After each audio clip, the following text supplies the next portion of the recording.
Hey everyone, Mauricio here. In this video, we'll show you a sneak peek of the progress this week at Starbase, with a special focus on the booster testing at Massey's, as well as the newly installed steel plates under the OLM. These images are from yesterday's flyover on Friday, July 14th. These images are fresh off the press, so we're going to give you our initial impressions while saving the further in-depth analysis, renders, and more angles for our Starbase Weekly livestream on Saturday, as well as the 20-minute recap video coming out on Tuesday. Starting our tour of Starbase, we look at the Massey's test site, where SpaceX has been building a testing station here in preparation for booster cryogenic testing. This is also where we'll occasionally see a booster puckshucker being used during the cryogenic testing. Starting off at the booster cryo station, we see that Booster 10 has been staged here following its move from the Rocket Garden back on the evening of July 7th and the early morning of the 8th. We can expect cryogenic testing to commence in the following week or two, as seen by the various pipework connections running from the tank farm to the booster quick disconnect unit, which is now attached to Booster 10. Moving down and to the left from the booster cryo testing station, we see S26.1 and the can crusher. This week, we noticed the removal of a large portion of the walkway sections were installed on the outside of the can crusher.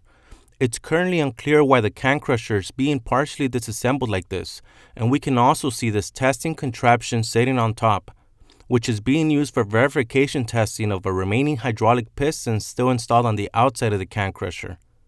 Testing a structure being partially disassembled at the same time is a bit of a weird move if you ask me. That concludes our short look at the Massey's test site for this sneak peek.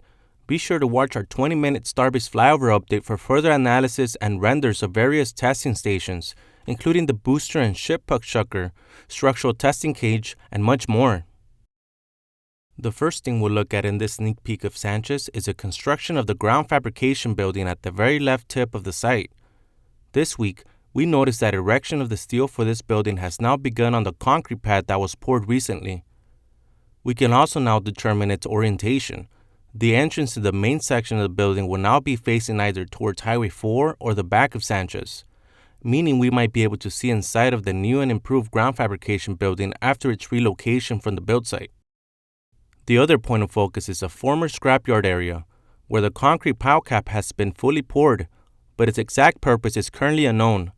It's worth mentioning that we do not see any embeds in this freshly poured concrete, meaning that it's now confirmed that this new pad would not be used as a ship or booster holding pad. Moving on to the right, we take a look at the build site, where we'll look at the Phase 2 expansion of the Star Factory. Looking on the top left of the construction site, we see that the roof framework is now starting to be covered in paneling. Sliding over to the left, we also notice that the roofing framework has also been erected directly above the press pit, meaning the press machine will likely have to be rolled under the factory roof and into place above the press pit, instead of a crane lifting it into place above the pit before the roof is finished. Moving downwards a bit, we see that footings for more pillars have been formed and aligned just above the property which SpaceX still does not own. Interestingly, it looks like the fire break wall will not extend all the way to the edge of the property. Now moving on to the busy launch site. Make sure you leave a like if you're enjoying this video so far. We'll start off at the middle of the launch site. Here we see that the pedestals for the horizontal storage tanks due to be installed here in the future have started being formed. It looks like a total of 9 pedestals will be formed in each of these 2 trenches, meaning at least 9 horizontal storage tanks will eventually be installed here. Thanks to Jake from the production team for managing to figure out the number. Finally, we move on to the much anticipated orbital launch mount. Starting off with the ground below, the first and most obvious thing we notice is that there's a whole lot more concrete compared to last week's flyover. By the end, we can expect concrete to be poured continuing the whole way around the OLM, as it is yet to be poured in this area seen here. And of course, taking a look at the big ticket item this week, we see that all the steel plates have been installed under the OLM. Zooming into the unpoured area, the pipework intended to feed the water to all 3 of the steel plate manifolds have been installed, fully welded with the pipework for the small and large manifolds, and now mostly covered with dirt. In addition, the pipework for the medium-sized manifold was completely covered in dirt. Looking forward to a full explanation along with the renders in our 20-minute Starbase Flyover update, hopefully coming out on Monday or Tuesday, all about the water-cooled steel plate system and its inner workings. Ending today's tour of the launch site, we notice that the engine chill basin has now been relocated slightly to this area seen here.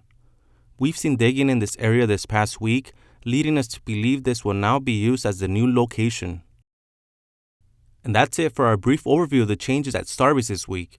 If you'd like to see other angles and hear more in-depth analysis, stay tuned for our Starbase Weekly livestream on Saturday and the 20-minute Starbase Flyover update coming out on Monday or Tuesday. Support us on Patreon to gain access to premium flyover pictures. This support also helps pay for the expenses associated with the flyover. The link is in the description down below. We got a busy week ahead. With all the kinds of new videos and content planned to be released, make sure you subscribe to the channel if you haven't already to make sure you don't miss out on seeing more videos like this. That's all for now.